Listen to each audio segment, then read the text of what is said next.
I want to talk a bit for a second because I noticed on Assemble's website, you all talk about like pay equity too. And you said that was a big part of your story. Like you wanted to know that you were being paid equitably. But how have you seen HR departments historically handle pay equity when it comes to their DEI programs and trying to ensure actual fairness and compliance?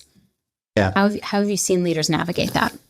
Yeah, I would say like one thing a lot of people leaders do is ignore it, which is really bad, right? You ignore it maybe because you don't have the know-how or you don't have the budget. And it is very expensive to seek help on pay equity. Don't worry, I'll give some hope in a moment. But the kind of second that is when you do outsource things. And I don't necessarily think outsourcing is bad. The metaphor that I use is you yourself, if you're not a doctor, you shouldn't self-diagnose what is wrong with you. If something hurts, you should go see a medical professional that can actually tell you what's wrong. But it doesn't mean that you should ignore the signs, and it doesn't mean that you shouldn't take care of yourself. So you can take care of yourself with good habits and a healthy diet and exercise. And I think that pay equity is kind of the same way, which is, okay, make informed decisions, understand how you're making a decision for every employee, and understand that gender is a factor, and race and ethnicity and age, all three are EEOC protected categories. But there are other factors that you might want to really care about too. Some companies over-index on performance or, education. And it's not necessarily a bad thing, but you need to at least understand it and monitor it. If you don't have a system, it's very taxing and consuming to do it. But again, you can keep things a lot simpler and easier for you. So I would say like there's really three key components to informing a compensation program. You can start with a very simple program to help ensure you are being fair and equitable from the start. And as your organization becomes more complex, then you can evolve that program. Those three things are, first and foremost, a compensation philosophy. This is where you can reach alignment between your leadership team and your HR and finance team and recruiting and everybody, and be transparent about it. The second one is going to be a job architecture. A simple set of jobs and levels that dictate like what are the jobs we are hiring for and what's the requirement or the expectations for each of those jobs. You can be super detailed and very complex, or you can keep it very simple, kind of like a set. Maybe it's as simple as 3 levels. You are a junior employee, intermediate, and senior. And you have some way to discern the differences between those 3. And then the last or third piece is you build compensation bands around those. The band could be a single point, if you want to keep things super simple, and there are trade-offs with that. Or you can build bands and have some rules or guidance around how you use those bands. You can be formulaic, you can be a bit more discretionary. But if you have those 3 components, a comp philosophy, a job architecture, and comp bands, and use those for making your decisions, you will avoid a lot of the pay inequities that become prohibitively expensive for you to fix down the line. Because you'll know, I am going to level an employee, I am going to pay them within the range. And if there is some discretion, I need to be able to substantiate why someone is on the lower end or on the higher end of that range.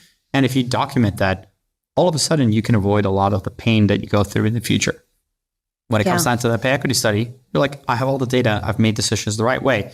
It should be a simple pass versus a very costly diagnosis that leads to a lot of pain. Yeah, that's such a good point. I love those 3 simple steps that definitely listeners are walking away with a lot today. You're giving them a lot of good advice. It's just fascinating because there's like so much data too about like how recently the data set came out that was like women actually negotiate more than men in offers. They're just not given the pay. And a lot of people are like, what do you think about that? Like, is that true? And I'm like, yeah, like sometimes HR is making this decision in a vacuum and we don't have the right things in place. We don't have those pay bands. We don't have that job architecture. And we just say, sure, we'll give this man more. Yeah. And we've seen like, we're not going to close the pay equity gap for like another 140 some years. And it's even longer for women of color. And so it's like, we're looking at, I will be dead in my grave for a long time decomposing before women are making the same amount of men for the same work. And there's a lot that can be done on the HR side. I just like did a whole panel on this where I was like, we as HR can actually fix this problem. We just have to have our structure, our system in place. And when someone comes to you and says, make an exception, you have to feel comfortable saying no, full stop. And here's why we are not making this exception. Yeah. But I think the no is really hard because a lot of HR people, leaders even, don't feel empowered to say no. Totally. So, It's interesting. In building Assemble, I've had to learn about a bunch of the different functions. Sales, for example, at least on the enterprise sales side, one of the best practices you can have is actually have a sales process with discovery questions and specific steps you take. Don't skip them because you're either going to lose the deal or you are going to have an unhappy customer that will churn, and that's, kind of counterproductive for you in the long term. Very similarly, when it comes to compensation decisions, have a program or a structure and follow it. And that's going to lead you to having the right people and having them for longer. One of the most frustrating things I saw in my last company, and I hope to avoid as much as possible at Assemble, is hiring someone who leaves early.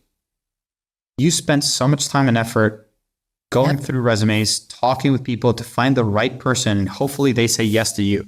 And if that person leaves in less than a year, that was such a waste. Now you have to start the process over again.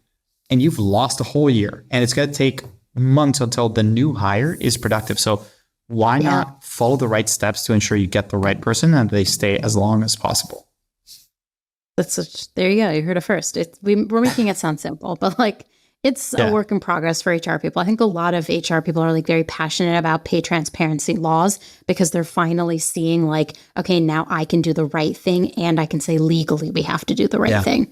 And so I think it's an exciting churn for us. And I think 8 states have passed pay transparency laws. I think another 13 have some sort of legislation in place to do it. It's just a matter of time.